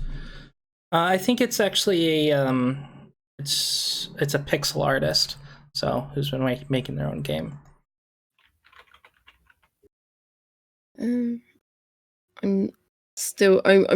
looking around in the discussions and everything. If I can find like how long this game is, but yeah. There is a speedrun mode, and there's time records of the Swift Witch. Oh, so I guess you could play as Swift Witch, which is a much faster character.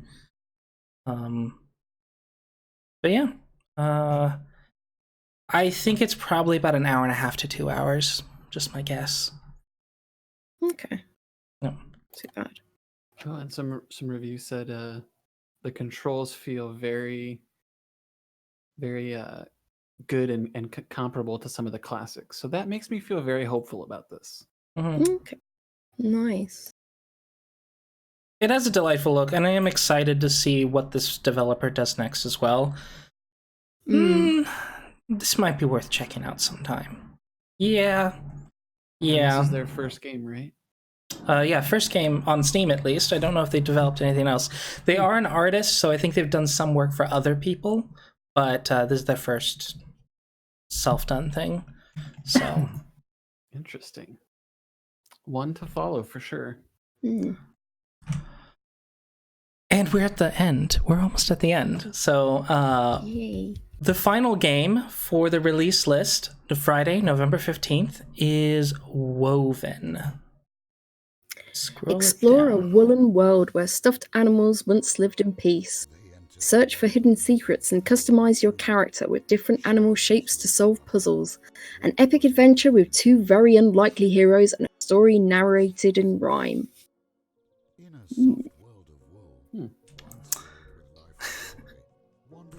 Who started the trend of like the woven world? I'm just kind of wondering because it's been like, let me see. There's the one with Yoshi. Yep. There's the Nintendo games. The Nintendo games did a series of them. Of course, there's Little Big Planet. Maybe Little Big Planet. I think Little Big Planet might have started the trend. Just my guess. The original one, because that's several years old, and I feel like after that we started to see a lot more of these. It's an interesting aesthetic, very whimsical.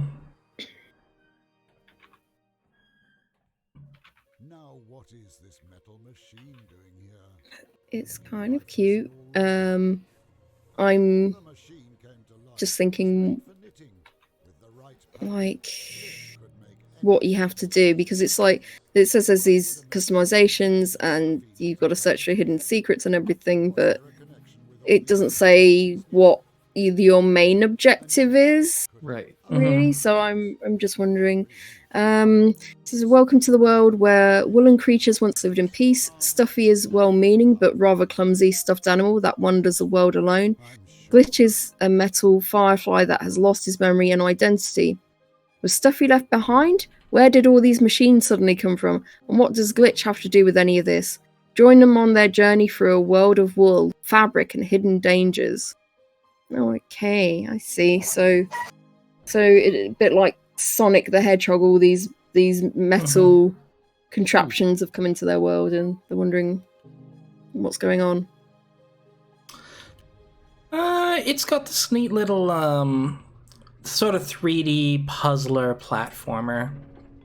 Yeah. Although I didn't see much platforming, it's probably more just 3D puzzler sort of world. But It's got a nice look. At first, when I first saw it, I didn't like the aesthetic, but the more I looked at it, it grew on me. So, Yeah. Yep.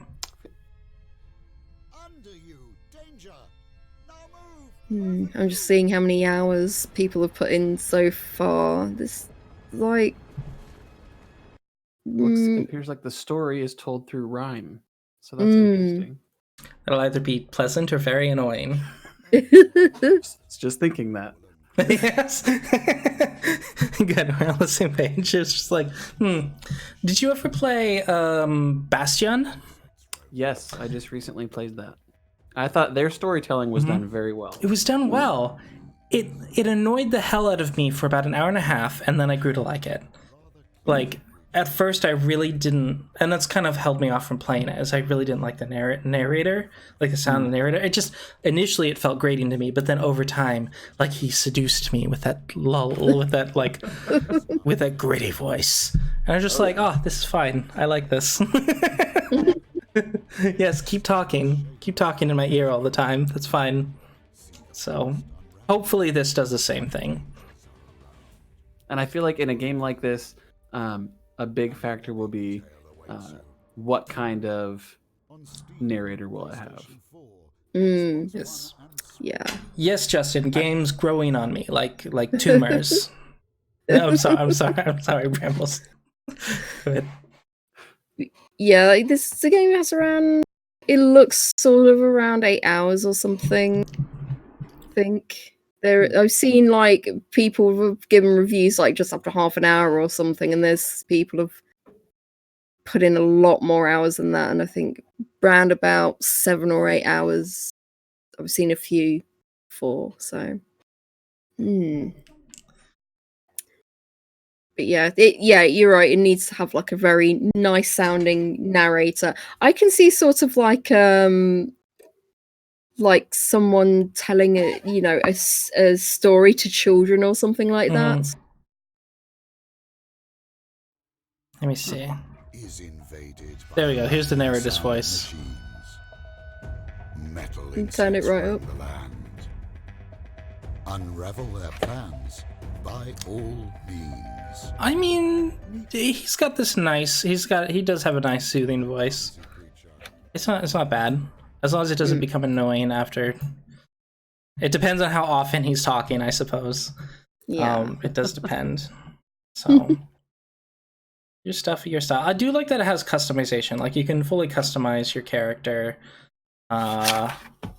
Yeah, there are aspects of this that are neat. It is by Alter Ego Games, based out of Zeist, Netherlands. We've had a few Dutch games this week, and there are 12 members. So this is originally a studio for hire. So these people did a lot of work for other companies, and this is their first original game. So that's always cool to see. That is a sort of a path some people take towards, realizing their dreams to become a game developer, is becoming a studio for hire.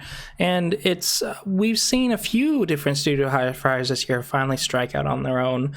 This one's been a studio hire for 6 years. There's been others that have been a studio hire for 12 years. I think was one earlier this year, and they made their own game, and that's cool to see. It's very nice to see.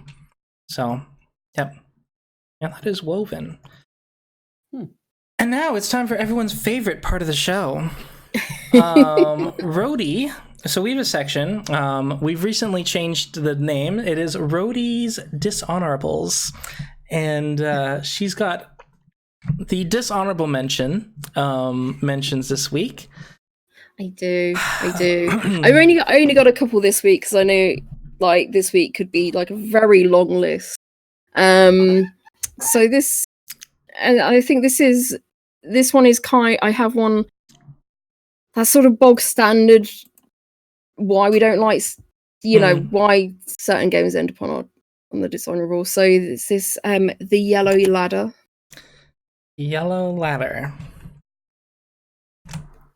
Is that a yellow ladder in the yellow submarine? Let's see. There we go.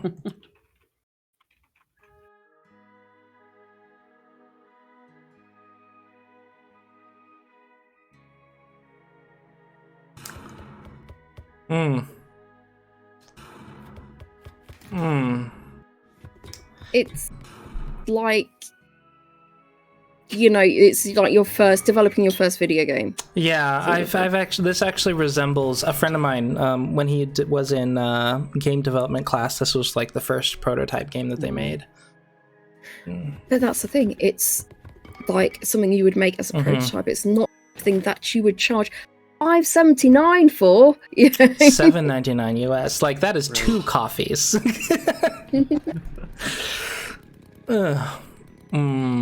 So yeah, fight through enemies with multiple tools and shut down a massive computer in this frantic, action-packed side-scroller. Yeah. Action-packed. You know what? Like, HIO or Congregate, this would be fine there. Like, it would be, you could get some feedback, etc. Are there any reviews for this? Also, the trailer, it finishes at 1 minute. Well, it should have finished a lot sooner. And then there's just all this blackness. Oh, there's just carries on for about 12 seconds. Yeah, 12 seconds. This shows a lot of that lack of polish. Yeah. This is Solid Maker Studios' first game. But as we were talking about some previous games this year, maybe their second game will be an improvement on this. But yeah, this isn't. No, yeah, this belongs in the dishonorable mention. It's not growing on me this time, Justin. Oh god. So I have another game. So I feel I need to have a little explanation before I put it up on here. So I don't want to crap on this game.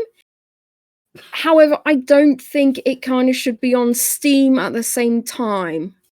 So I think they had nice intentions, but I think, yeah, I'll let you see judgments. So there we go. Ready? Wow, that seems it reads like it's a student paper. Yeah. Adventures of Musical Tones and Their Notes. So yes, Adventures of Musical Tones and Their Notes is an educational computer game for children which children learn to sing songs in Bulgarian, to recognize the musical tones in them, and to arrange notes. This was probably made in the 90s. Is this a re-release? I didn't say. I mean, what I'm thinking that is that maybe this teacher, this older lady, she's teaching kids, and someone said, "Oh, you know what would be really good? We should make a video game to help children learn these musical notes." And she went, "Oh, can you make computer games?" And he says, "Yeah, I'll give it a go." And this is what happened. That's my theory. Interesting. It does have that old school CD-ROM look to it. It does, yeah.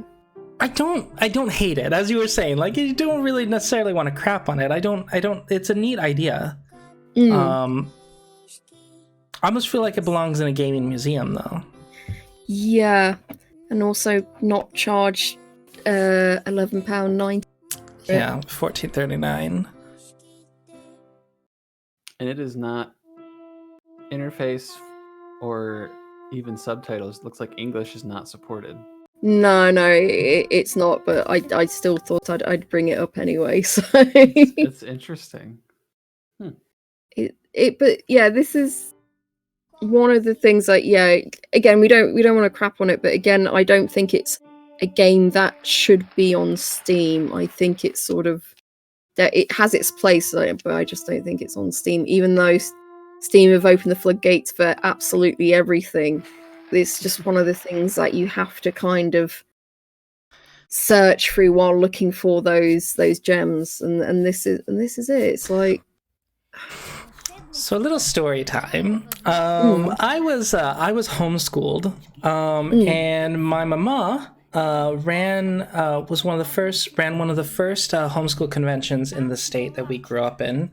And so a lot of it is like they sort of sell this sort of learning software and like curriculums, and all the mamas get together and go like, oh, this will be so good for teaching this, and everyone has their own curriculum that they're making, and there's some companies there, and I feel like this would be one of the games that would be for sale at one of those conventions. And I'm just like, I'm getting like a distinct feeling. It's like, you know what? I feel like I would have seen a game like this. Even on the topic of music, actually. So it's nice. Oh, and it even teaches like to it's method-wise, I think it's got some good idea. Go ahead, Brambles. I'm rambling. I can appreciate the fact that they're trying to use the medium of a game to get this educational point across. Because I've always thought that's an underused, at least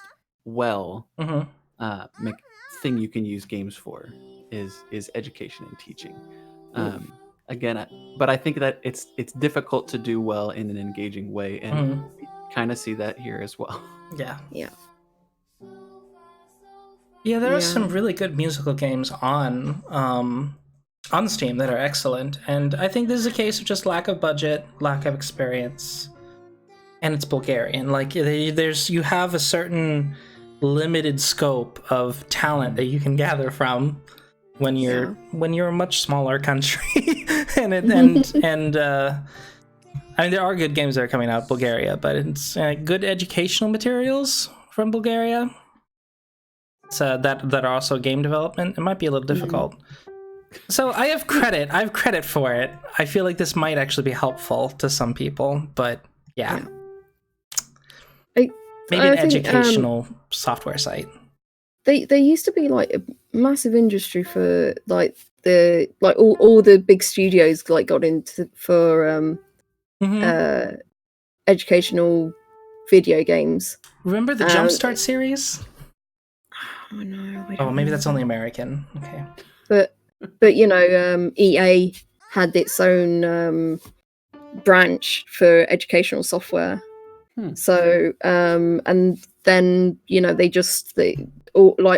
around the same time all of these big studios just shut down the educational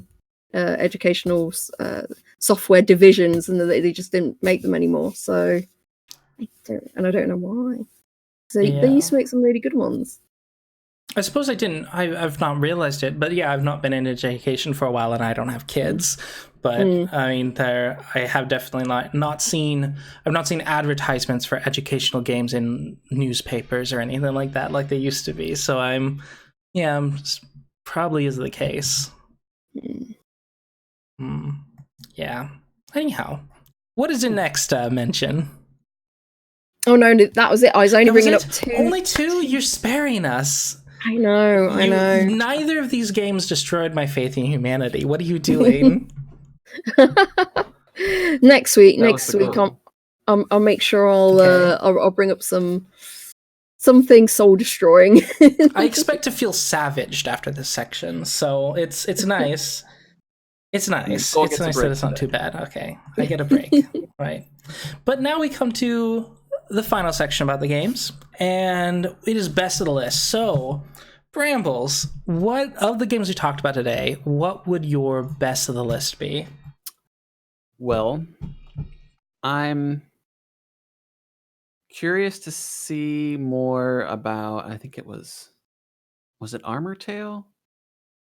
Was that the one that looked, or maybe it was Sparklite, the one that just screamed those Super Nintendo vibes to me. Oh yeah, that was Sparklite. Yeah. Yep. But it had mixed reviews, so I'm like secretly hoping that there's a lot of redeeming, or that it gets updated.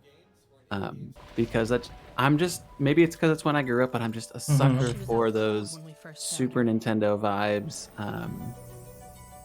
I want to think. She needed our change. Was it? The animals are different. Angry. It does look just delightful. Fractured Minds as well. Oh, Fractured Minds? Is that the mental health one? Yes. Oh, yes, yes, Fractured yes. Minds. Yep. But just because mental health is something that's near and dear to my heart as a former therapist, it's just I'm hoping that it's pulled off well, that it is helpful to others in that capacity, and I'm interested to check that out and see how that does its thing. Yeah, so. Especially with this last year, like there's been some scams that have been directed at people seeking help, and there's been obvious cash grabs, and this isn't one of those, and that is really nice to see. Where it's like it's clearly made with people who have an understanding of it, intimate understanding of what they're talking about, and has some good intent behind it. So that's nice to see. So very cool. Also, a solo game dev at 17. Holy crap! Props for that as well. Oh my gosh. Very delightful. And Roadie Pie, what about you? What is your best of the list? So I think this week I've got 3 that made my for sure. I know one of them. Basement, I think, was one that I'm probably going to pick up sometime along the way. Probably when it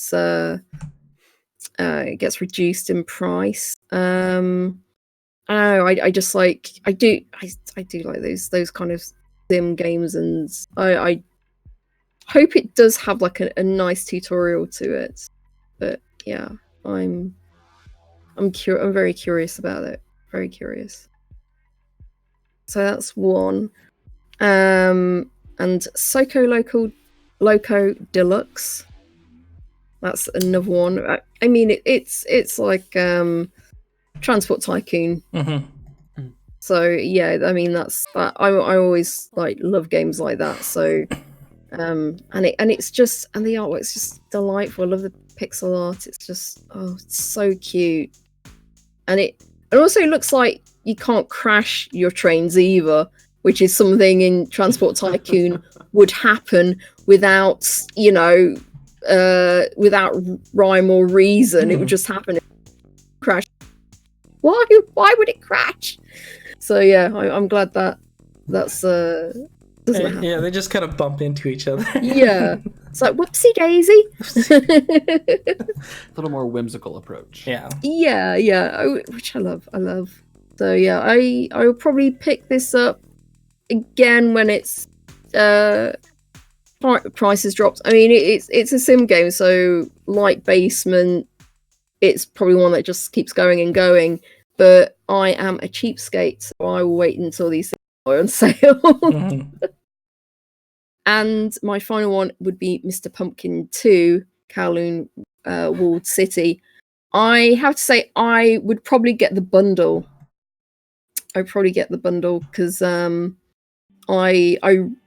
it looks so adorable, and I'm really curious about how this story is, and just because I've played so many point and click games, there are certain things that I look for, like how much of the background that you can actually interact with, and like the characters you can talk to and things like that. So yeah, it'd be interesting to see the actual mechanics of this game, and also any puzzles. What about you, Dewey? What's yours? That is the question. This week's been a weird week for me. Like there's a lot of games, again, I'm getting jaded, but there's a lot of games here that look really great.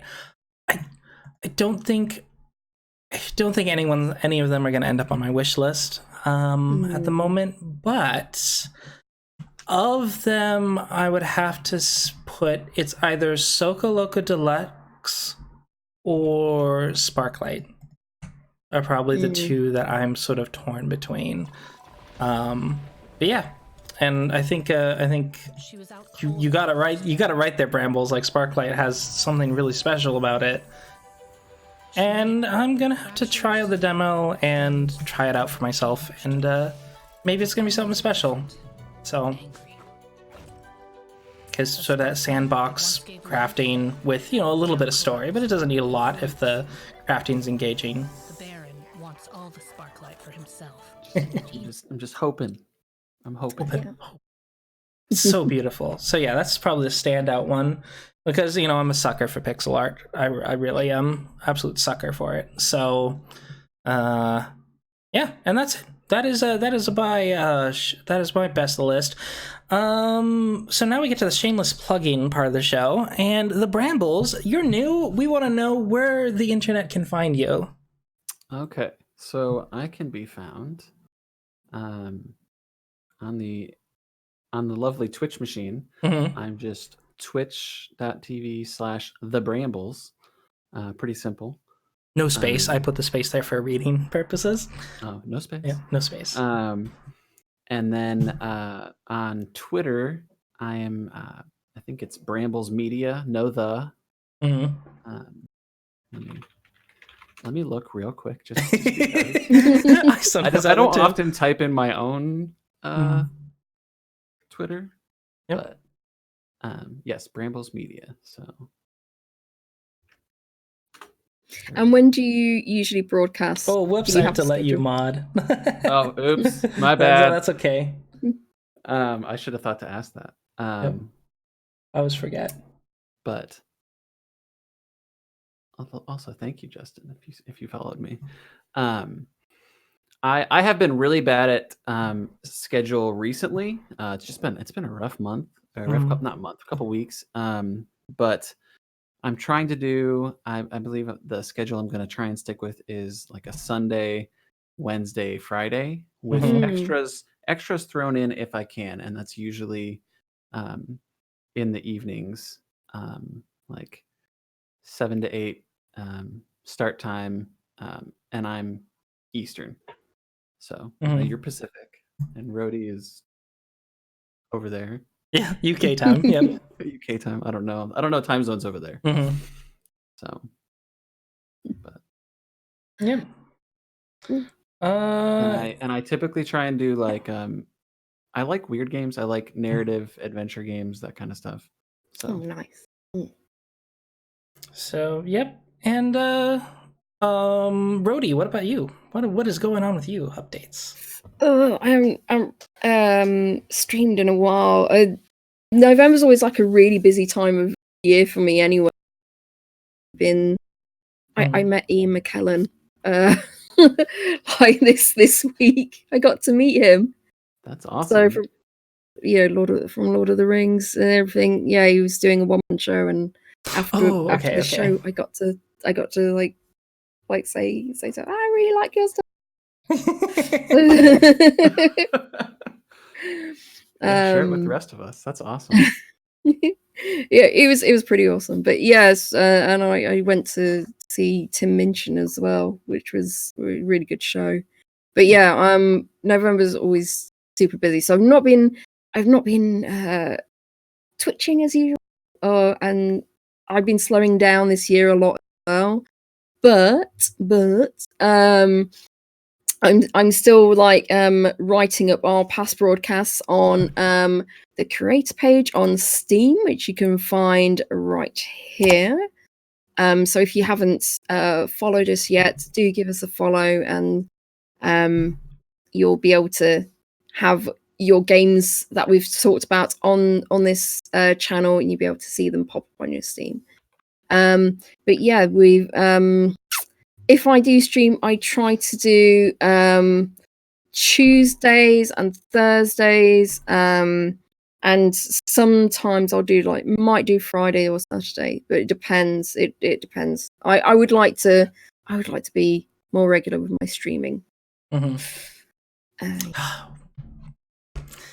Running on that theme, yeah, that's me. It's been hectic, and of course I've been learning some more taken on some additional responsibilities IRL, which learning to balance that with other aspects of life has been interesting, but I'm gradually nailing it down. I promise. Also been sick a lot lately, but I think I'm finally towards the tail end of that. It was just like, I caught con crud, and there was like a cascade of other things. Wow. So, conventions are dangerous. So dangerous. And then it's been, so yeah, I do stream. It's mostly, lately it's been mostly ARPGs and roguelites are kind of my current bread and butter. So you can find me on Twitch at DeweyBear. I now have a Twitter, which is Steam Podcast, and also DeweyBear Twitter, so check that out. But yeah, if you just search Steam Release Podcast, you should find it. And yeah, so we've been, and of course, remember the curator page that we've already linked.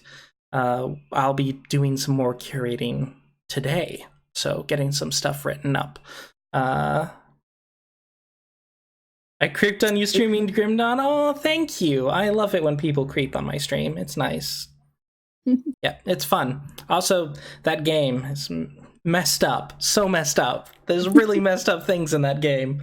Oh my gosh. And I just encountered that episode. So yeah, and that's that. That's what we're up to.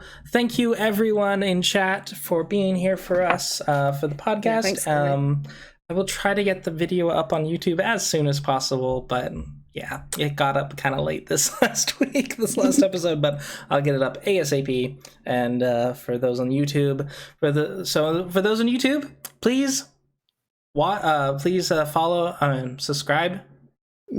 Yes. Don't forget to like and subscribe. And comment, because we do read your comments. I'm thinking Twitch terminology. I'm like, wait, YouTube terminology is different. Yes. So like and subscribe, leave a comment, ask any questions, let us know what you thought of the games that you played. If you play a game and you have an opinion on it, we would love to share it. So just let us know, and we'll absolutely love to pass on your opinion. So and perhaps disagree with it.